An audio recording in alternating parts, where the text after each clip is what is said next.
Hello everyone and welcome back. I'm having a few lighting issues, so I'm trying to correct those as we're sitting here. I'm not sure we're going to get there. I think this may be the closest we get. So we are back with discussions with my dad. Today we are focused on the budget deficit, and as many folks know, it's a serious space, growing by about 1 trillion a year. And it's, like everything else at the national level, it's incredibly complex.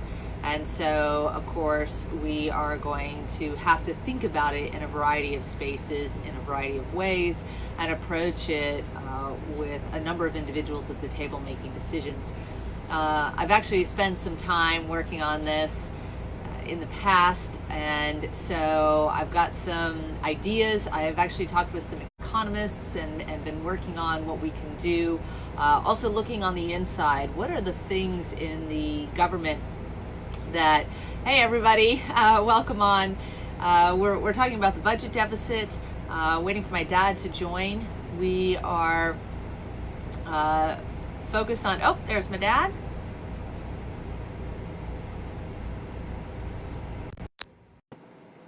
And he's coming on board, so we'll get him on in just a minute. Hi, Christine. Hey, Dad. How you doing? I'm doing all right. How are you? Sorry about that. It cut out real quick twice. Oh, well, it happens. It happens. I also was having some connectivity issues, so we find that's just the reality of doing these things. But the great news is that we get to be live no matter where we're located. Today, I'm talking to everyone from Princeton, New Jersey. We are en route to New York City, and we'll be meeting with a number of folks when we get there, so we're quite excited. So hello to everyone that's joined us today. We are focused on the budget deficit, and but first we're going to check in with my dad, who I know has been sick, and his wife's been sick. How are you two doing? Well, on a scale of 1 to 10, probably about a 3. 3, okay, so we're not dead. No, we've scaled that mountain. We're still in the living. My cold has progressed to being able to sleep at night, so that's a good thing. Okay, I'm not coughing quite as hard as I was. Mary is progressing okay. We've been through a ton of different things, but anyhow, we discovered maybe a couple things that might be helpful. I don't want to go into a long story, but we ran into this muscle person through a friend of a friend, and he's been really great. So we're trying to see how that's going to work out. So every day is a new adventure in that area. So just trying to keep positive and get well. That's it. I go for my cataract surgery. You met someone who is a Muslim. Is there something special about the religion that has added to? No, he's just he specializes in muscle tension and everything. Oh, muscle! I thought you said Muslim, and I was like, no, muscles. Religion. No, muscles. He's not Muslim. He's muscles. Like that. Like muscles, you know. Oh, Dad. You really? Oh well. We do a lot of different things here, so yeah. Sure, you could thought of that. Oh my God. But yeah, he specializes in muscles and tension and muscles. Okay. He pointed out Making some really progress. Okay, well, very good. I'm glad she's doing better. I'm glad we cleared up that confusion, and I'm glad to hear you're feeling better, which is great. I go for cataracts on Tuesday. You what? I'm having my cataracts done on next Tuesday. Oh, good. Well, welcome to 71, Dad. Yes. I'm feeling so much better. Yes, it was my dad's birthday on Tuesday, and since then, you've had a lot happen. Yes. Yeah. There's been a lot of things. So hit us. So anyhow, we're on board. Dad. What's that? Hit me with some questions. What can we talk about with budget? It's kind of funny about budget and debt. We confuse the two items as far as I'm concerned. There's debt, and then there's the budget. You can meet your budget, but you're still in debt, okay? Because if you only, you said, well, I'm going to set aside X amount of dollars for your budget to pay off the debt, doesn't mean you remove the debt. So you've had a balanced budget, but your debt is still there. So right. I would like to know a little bit about what your thoughts are regarding reduction of the debt Yes. and how you see the budget impacting that activity. Yeah, so, well, a couple of things. Let's talk about where we are with the debt, right? We're approaching 22 trillion, right? So, and that's continuing to rise at about $1 trillion a year. Significant amount of interest going on to that. And what is the concern? I mean, the concern is basics, right? You're outspending what you're earning, right? It's not like this isn't complicated math. This is easy math, right? Yes. Make more, spend less. Pretty simple. Obviously, we're spending more and paying less, so that's going the wrong direction. A lot of folks, I think, assume, well, if we have a Republican in office versus a Democrat in office, that we have different expenditures and amounts. The current president is sort of a Republican. I don't know if he represents all Republicans, but certainly comes in from a stated business perspective. You may agree with it or not. Good morning, but nonetheless, that's the position, and we're still going in debt about $1 trillion a year. So clearly, this is harder than it looks.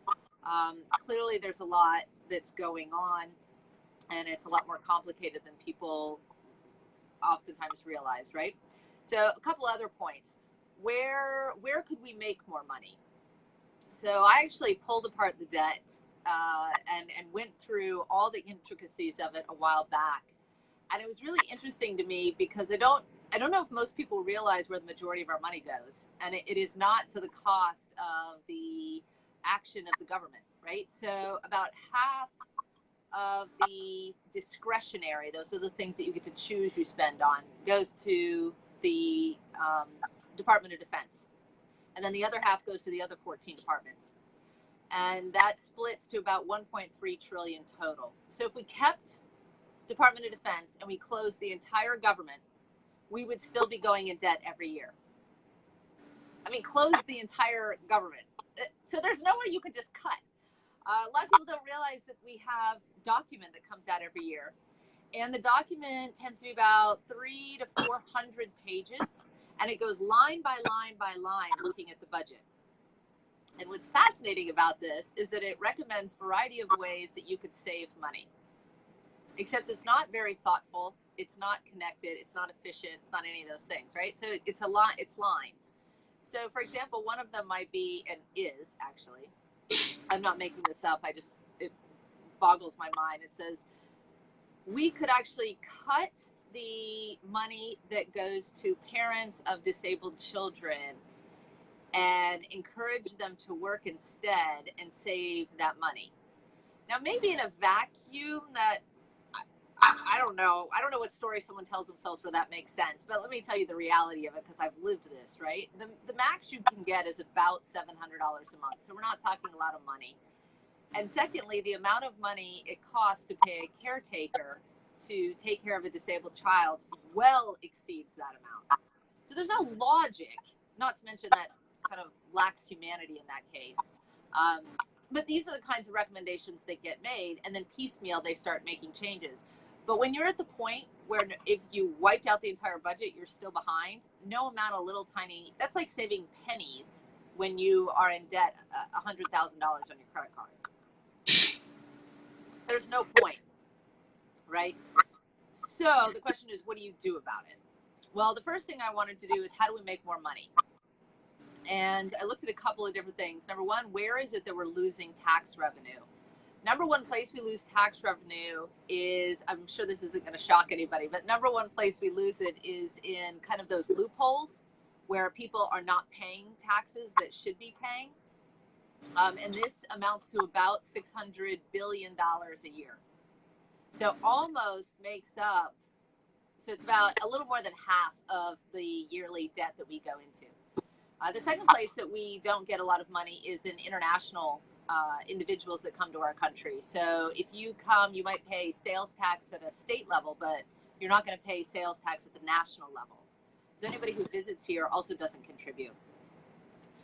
So between those two, we could actually get pretty close You know, if we're looking at 1 trillion and we can make up 800 million just by changing some of the tax structures and not actually charge any more money, that's a pretty good deal. So to me, that's the first thing you have to do.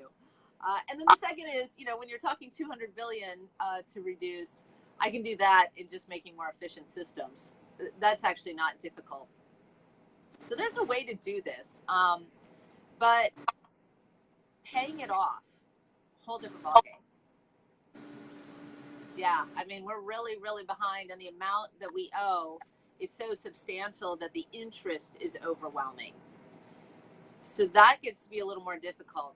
My best idea so far, I kind of think about it like if you have a family budget and you are behind, what do you do? Right? People start getting creative. Right? Maybe somebody else in the house that didn't have a job before takes one. Maybe you take a job you don't like as much but makes more money. Some people do radical things like sell their house and live in an RV for a while. We didn't sell our house though, by the way. But there are people who do this, right? And why do they do it? They do it because they recognize for themselves they need to be financially stable, and they've gotten themselves into a pickle. So what I thought was, well, what if we did something similar? What if we started getting Americans to participate in some of the national activities?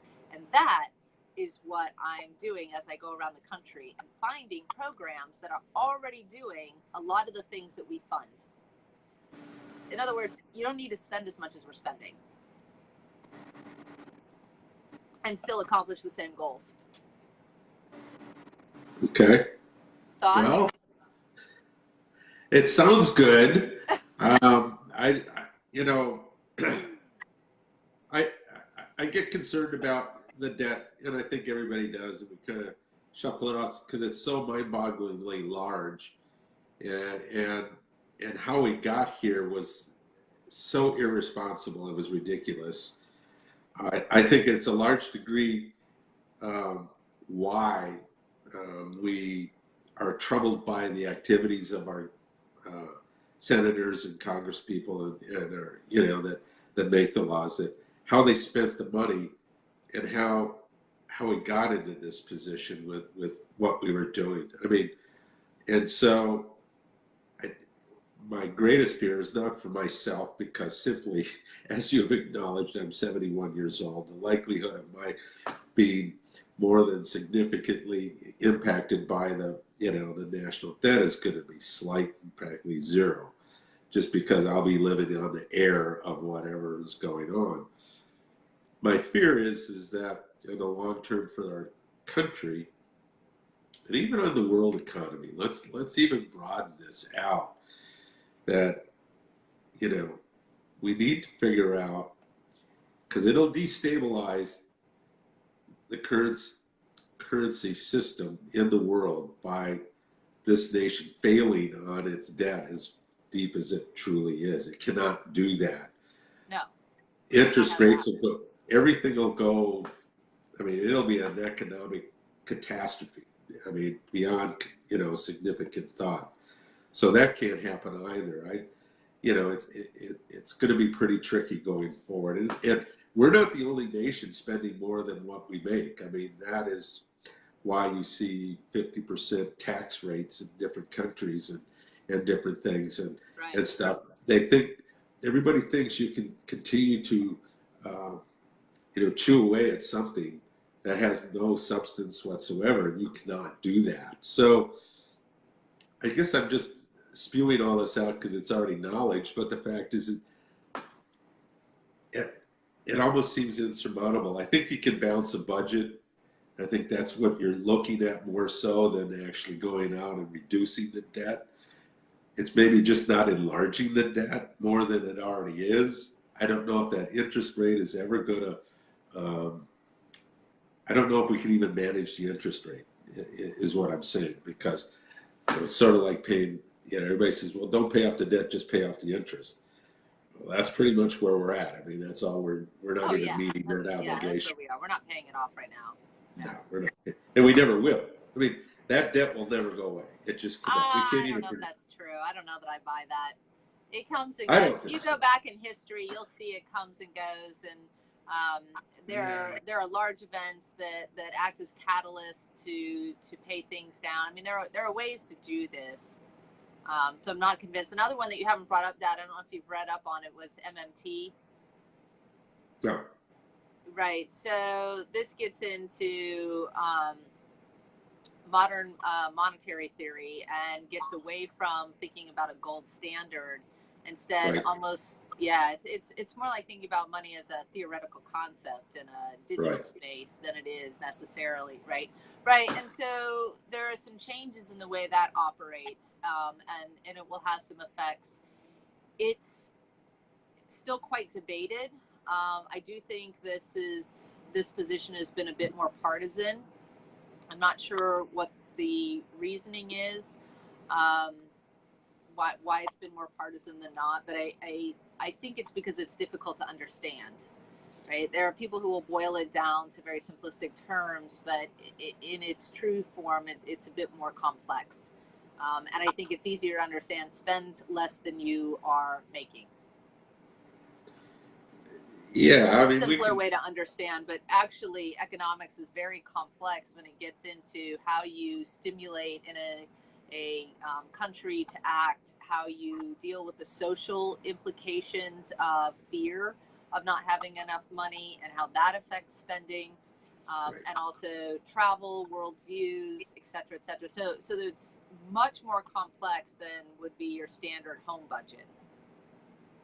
Oh, much. I mean, yeah, and that's why I brought it up. I think it's a Right. global problem. I don't think it's just a USA problem. I think it's global in scope and design. I think that, I think as monetary experts sit down every year and try to figure this out and go through what's going on. I think they have theories about all this stuff. Yes. That doesn't surprise me, but how actionable are they with the uncertainty of so many issues that are in there? That also becomes very complex and very hard to handle, and to juggle all those balls at one time is kind of difficult. But Yeah, I think one of the I big hope. issues, yeah, to your point of the mathematical modeling as to what's going to happen next. So a great example of that is looking at Social Security Right. and Medicare.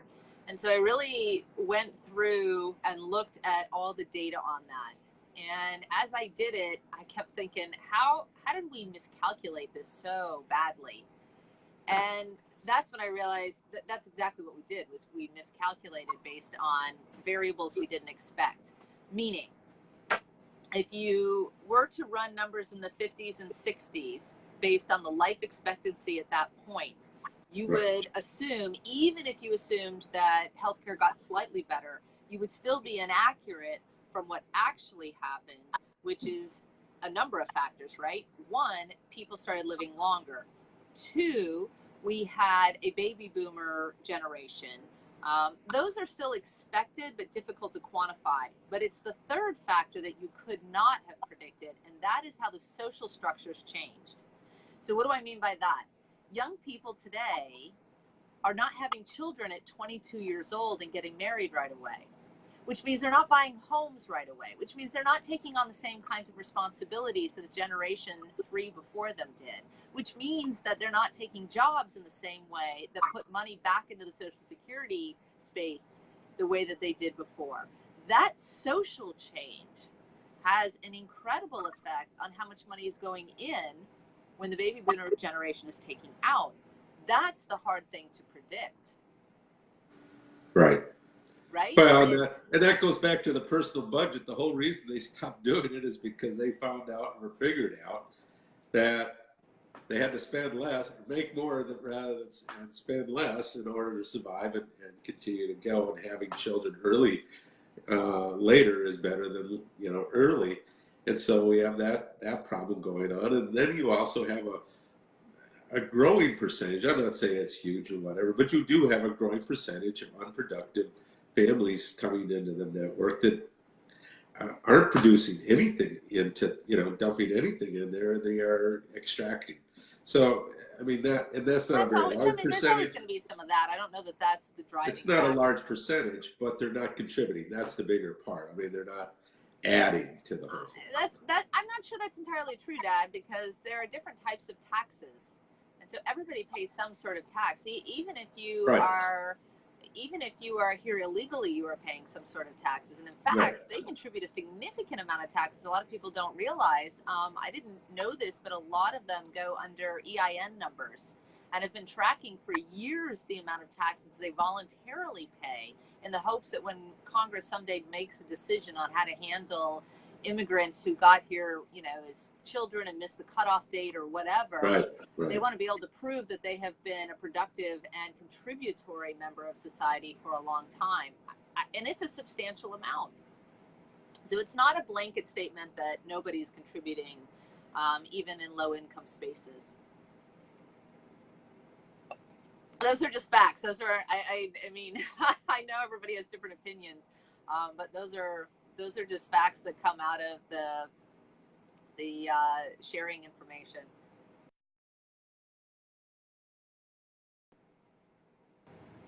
Oh, we lost him for a minute. All right, well then I'll carry for a second. Yeah, there's a lot of tax information people are not aware of. And even I wasn't necessarily aware of all of it, but there are a number of ways that people contribute taxes, and there's a number of options we have available as well that are not readily obvious. So one of them, for example, there's a program. Oh, here he comes right back on. Oh, not able to add him, however. Let's see.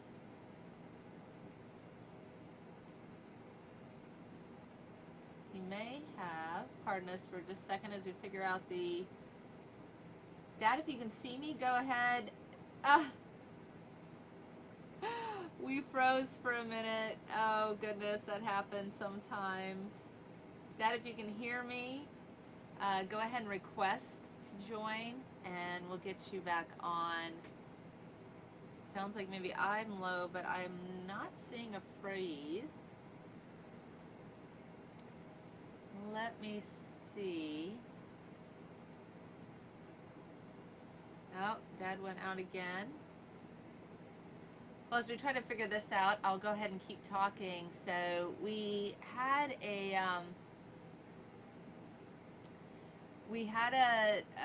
there are some programs you may not be aware. Okay, so one of the programs is called Brand America. And this gets into looking at how we brand our nation from a travel perspective, bringing individuals from other nations into our country. And I think there's a possibility of a significant amount of revenue. If we look at Iceland, they actually have brought a ton of, in fact, too many visitors. They weren't actually able to handle the capacity, but in our nation, we certainly could. And looking at some of the kind of innovative ways that we could increase revenue in our country that don't actually involve taxing Americans. Dad, I'm not able to pull you on. Can you try and request to join? Should be able to join through that means.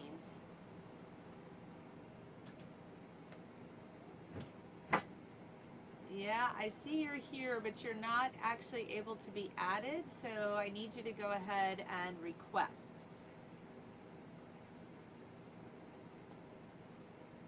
Good, yay, I'm back. All right, well, let's see. Got a little bit of technical difficulty. This happens sometimes. Welcome to live. So as I was saying, we were talking about Iceland, and what they did is they decided to really push forward a travel agenda, and it did have some deleterious effects on their country, again, because of capacity issues that we would not likely experience in our country. But it would be a really interesting possibility to consider, because if you have more visitors, and especially if you can get them to traverse the country in a variety of different ways, you allow more revenue into different spaces without actually burdening the infrastructure, without adding to the population, but you are increasing the revenue.